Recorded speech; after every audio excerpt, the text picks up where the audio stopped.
की विद्येश्वर संहिता में एक बात लिखी है कि जो बेलपत्र है, चाहे वो बेलपत्र कैसा भी हो, पूर्ण बेलपत्र है तो भी वो शिव जी को स्वीकार।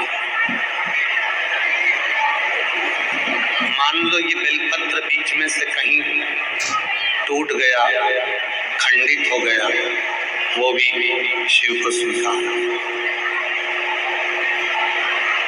तो भी वो भगवान शंकर को स्वीकार।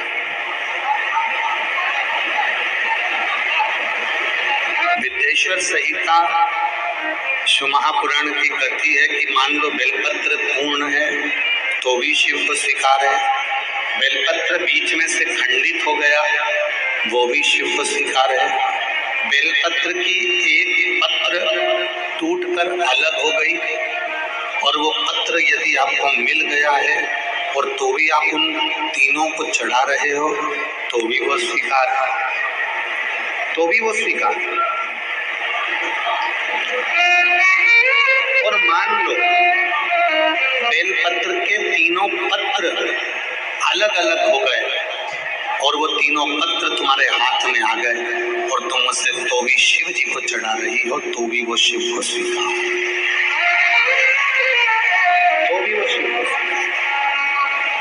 अच्छा बुरा जैसा भी है तुम शिव को समर्पित करो।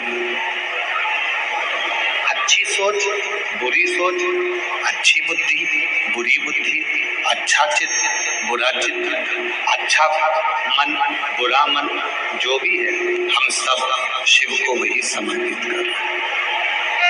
तेरा तुझको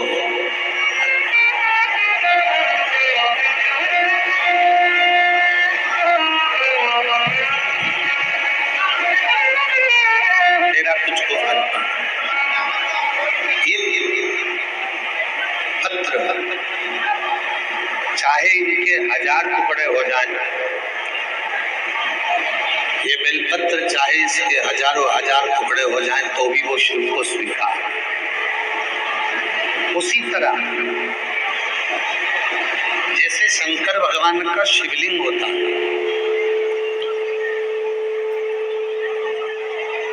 थोड़ा समझिएगा बहुत ध्यान से। घर में अगर भगवान कृष्ण की मूर्ति है, उसके उंगली टूट गई, हाथ टूट गया या कोई चीज में खंडित हो गई तो वो खंडित मानी जाए। माता रानी की कोई मूर्ति है, उसमें कोई टूट फूट हो गई तो वो खंडित मानी जाए। गणेश जी की कोई मूर्ति है, उसमें कोई टूट फूट हो गई तो वो खंडित मानी जाए। जितने भी देवताओं की कोई मूर्ति आपके पास में है, अगर वो थोड़ी सी भी टूटती है तो वो खंडित मानी जाए। पर 33 कोटि देवता में केवल एक देव अधिदेव महादेव का शिवलिंग एक ऐसा है जो 1000 भी टुकड़े हो जाएं तो भी वो खंडित नहीं माना जाता, वो अखंड ही माना जाता, वो खंडित नहीं कहलाए। आपके घर में अगर कोई शंकर भगवान का शिवलिंग रखा है, उसके 4 टुकड़े हो गए, 3 टुकड़े हो गए, कोई बच्चे ने उसको गिरा दिया, स्नान कराते कराते खंडित हो गया, उसके टुकड़े टुकड़े हो गए, 1000 टुकड़े हो गए उसके, तो भी वो खंडित नहीं कहलाए, वो खंडित नहीं हो सकता, वो अखंड। शिवलिंग कभी खंडित नहीं माना जाता, उसको अखंड माना जाता। उसी तरह आपको बताया अभी कि ये बेलपत्र का एक पत्ता, ये दूसरा पत्ता, ये बेलपत्र का तीसरा पत्ता, ये तीनों पत्ते मान लो टूट गए, अलग अलग हो गए, आप चढ़ाने के लिए लेकर गए थे और ये पत्ते टूट कर अलग अलग हो गए, तो भी यदि आप इन तीनों पत्तों को एक साथ रखकर भी शिव को चढ़ा रहे हो तो भी वो अखंड ही माना जाएगा, उसमें खंडता नहीं। अच्छा है शिव का, बुरा है शिव। मात पिता शरण गाऊं मैं किसकी,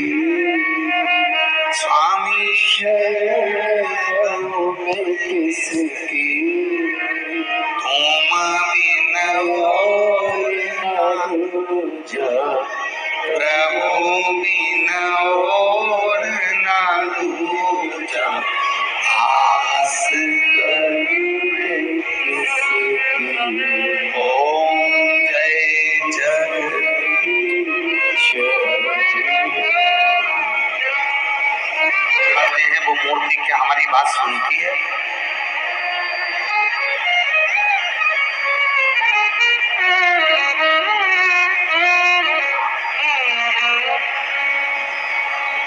जिस मूर्ति पर हम दूध चढ़ाते हैं, क्या वो मूर्ति हमारी बात सुनती है? मेरी जीजियों, जब हम पार्थिव पूजन करते हैं, पार्थिव शिवलिंग का निर्माण करते हैं, तो उस पार्थिव पूजन में जब हम दिल से बाबा को जो कहते हैं, बाबा उसको स्वीकार करते हैं। भगवान श्री राम जी ने पार्थिव पूजन करी थी जिस समय लंका का ऊपर आक्रमण करने जा रहे थे, सेतु बांधने जा रहे थे। भगवान कृष्ण ने पार्थिव पूजन करी थी जब भगवान कृष्ण की यहाँ संतान नहीं थी, तब उन्होंने गर्गाचार्य बाबा के कहने पर पार्थिव पूजन। और मेरी दीदियों, अधिक मास का महीना चल रहा है, पुरुषोत्तम मास चल रहा है, मल मास चल रहा है। इस पुरुषोत्तम मास में 13 जून को अधिक मास पुरुषोत्तम मास की शिवरात्रि पड़ेगी। 13 जून को अपने अपने घर में रहकर ऑनलाइन आस्था चैनल पर, सोशल मीडिया पर, टीवी पर शाम को 7 बजे आप और हम सब मिलकर पार्थिव शिवलिंग का निर्माण कर पुरुषोत्तम मास में पूजन करें। 13 जून 2026 शाम को 7 बजे पार्थिव शिवलिंग सब बनाकर रखना। अपने अपने घर में पार्थिव लिंग बनाकर रखना, मिट्टी का शिवलिंग बनाकर रखना। पूजन की लिस्ट हम कल आस्था वालों को भी दे देंगे, जिससे कथा जब चालू होगी तो कथा चालू होने के पहले पूजन की लिस्ट चल जाएगी कि पूजन में क्या क्या सामान चाहिए। कथा समापन के बाद भी पूजन की लिस्ट और कथा के बीच में भी पूजन की लिस्ट चलवाएंगे, जिससे आप लोगों को मालूम पड़े कि अभिषेक में पूजन में क्या क्या सामान चाहिए। पार्थिव शिवलिंग का पूजन, पर उस पूजन में 5 चीजें जरूर चढ़ाना। वो 5 चीजें कौन सी हैं? आप उनको लिख लीजिए।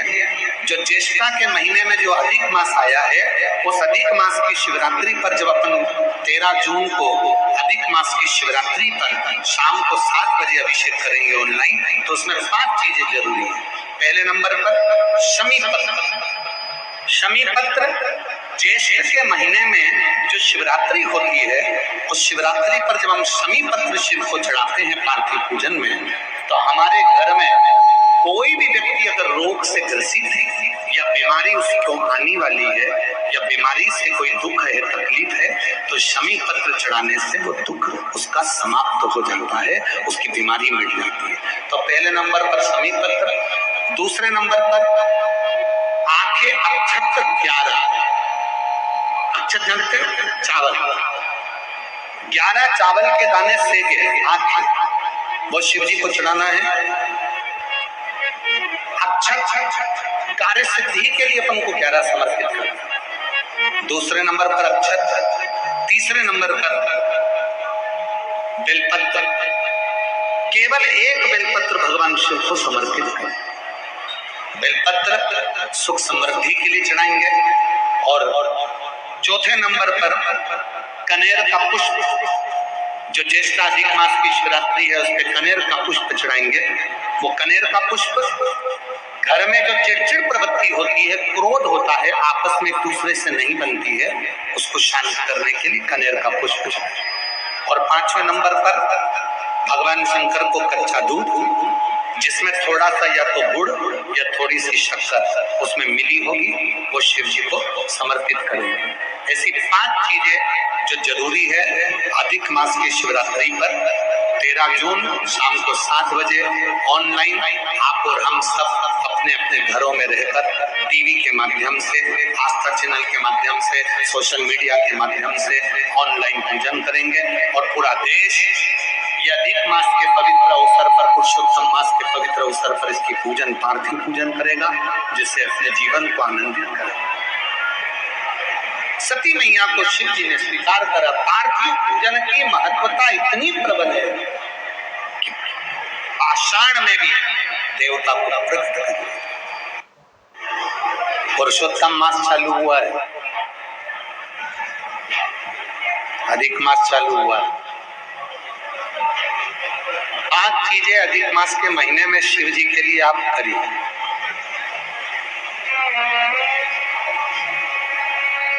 तीन वर्ष में एक बार अधिक मास आता है, पुरुषोत्तम मास आता है। हम पूरी कथा पुरुषोत्तम मास की भी आपको कथा के बीच में कहेंगे। इसलिए पुरुषोत्तम मास में जो कथा चल रही है 3 जगह पर, एक करनाल में हो जाएगी, इसके बाद में फिर दुधाना गांव में महाराष्ट्र में हो जाएगी, फिर एक ऑनलाइन हो जाएगी। ऐसी तीनों कथा हमने अधिक मास पार्ट 1, अधिक मास पार्ट 2, अधिक मास पार्ट 3, इस नाम से हम इस कथा को दिए। पूरे पुरुषोत्तम मास में, अधिक मास में आपको 3 कथाएं हम श्रवण कराएं, बाबा की कृपा हुई तो। और उन तीनों कथाओं का क्रम, शिव को कैसे दिखाया है। 5 चीजें धारण करो। आज 17 मई से अधिक मास प्रारंभ हुआ है, जो 15 जून तक चले। इस 15 जून तक के अधिक मास में 5 चीजें अपने अंदर धारण करना है। पहले नंबर का, शिव जी को 1 लोटा जल सुबह से लेकर शाम तक के बीच में कभी भी चढ़ाना चाहिए। दूसरा, शंकर जी के मंदिर में या बेलपत्री के नीचे या तुलसी के क्यारे के पास में एक दीपक अवश्य लगाएं। चाहे सुबह लगाएं, चाहे शाम को लगाएं, तुम्हारी मर्जी पड़े तब। दीपदान जरूर करो, जल जरूर चढ़ाओ। तीसरा, एक बेलपत्री को रख लें और उसी बेलपत्र को पहले दिन से लेकर 17 मई से लेकर अधिक मास के पहले दिन से लेकर अधिक मास के आखिरी दिन तक 15 जून तक एक ही बेलपत्र को एक कागज में या किताब में उसको रख लें। उसको रोज शिव जी को समर्पित करें। श्री शिवाय नमस्तुभ्यम बोलकर अपनी कामना करें। वापिस उठाकर उसको अपने किताब में रख लें। फिर कल वापिस समर्पित करें, फिर वापिस रख लें, फिर वापिस समर्पित करें। 1 महीना अधिक मास का, पुरुषोत्तम मास का, यदि एक ही बेलपत्र को सर्वत्र चढ़ाया जाए, उसी बेलपत्र को बारंबार समर्पित करा जाए और उस बेलपत्र को अधिक मास पूर्ण होने के बाद फिर उसको जो आप मालपुआ दान करते हैं, उस मालपुए के साथ अगर दान कर दें तो जिंदगी में कभी किसी के दरवाजे पर हाथ नहीं फैलाना पड़ेगा। भगवान इतनी बरकत आपको प्रदान, इतनी बरकत। एक बेलपत्र, वही बेलपत्र पहले दिन से चालू होती है। किसी भी शिवलिंग पर, चाहे पार्थिव पर चढ़ा लो, आप चाहे तो अपने, हम गुरुजी हम वहां पर नहीं है, हम कथा में रहते हैं, हम कथा सुनने जाते हैं, तो हम कहाँ चढ़ाए? एक कंकर उठाओ, पार्थिव पे चढ़ाओ। पेड़ के नीचे पार्थिव बनाया, उसी पे चढ़ा के रख ली। फिर उसी को बेलपत्र को, उसी बेलपत्र को बारंबार पूरे अधिक मास के महीने में 1 महीने तक उसी बेलपत्र को चढ़ाना है, उसी को रखना है। फिर आखिरी दिन जो अधिक मास पूर्ण होगा, उस दिन उस बेलपत्र को मालपुए पे रखकर शिव जी को चढ़ाकर लेके आना पहले, फिर मालपुए पे रखना और उसको रखकर फिर भगवान उस मालपुए को तुम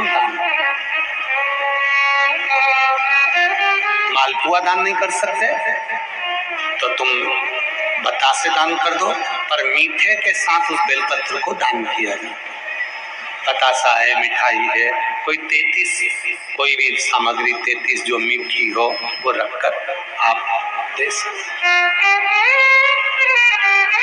कभी किसी के दरवाजे पर कितनी भी मुसीबत आ जाए, कितना भी दुख आ जाए, कितनी भी तकलीफ आ जाए, कितना भी कष्ट आ जाए, कितना भी कष्ट आ जाए, आपको किसी के आगे हाथ नहीं फैलाना पड़ेंगे।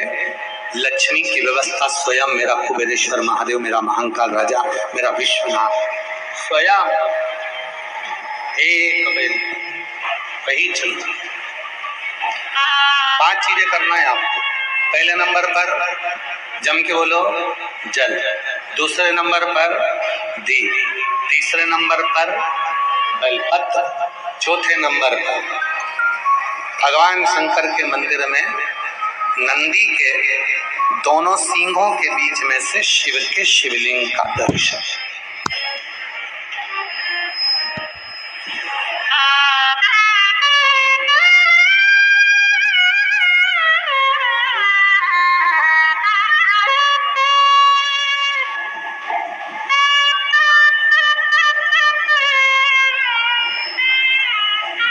नंदी के जो सींग है, उन सींग के मध्य में से भगवान शंकर का दर्शन। क्यों? किस लिए? अगर पुरुषोत्तम मास में, अधिक मास में हम नंदी के दोनों सींगों के बीच में से शंकर के शिवलिंग का दर्शन कर लेते हैं तो अपने अंतिम सांस तक शरीर के अंदर कोई बड़ी बीमारी कभी नहीं आती, कोई गंभीर बीमारी कभी नहीं, क्योंकि ज्येष्ठा का अधिक आया है। शिव जी से सुख और दुख के विषय में माता पार्वती जी ने प्रश्न, थोड़ा ध्यान से सुनना, बड़ा अच्छा चरित्र। काशी में नंदन वन में भगवान शंकर और पार्वती बैठे हैं।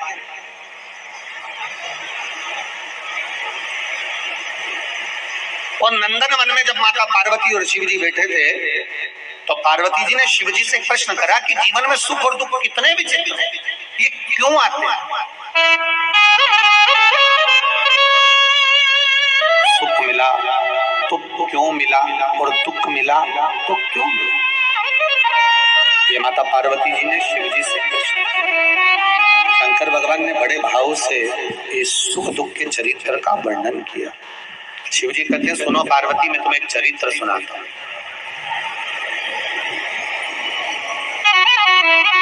नंदन वन काशी में बैठे,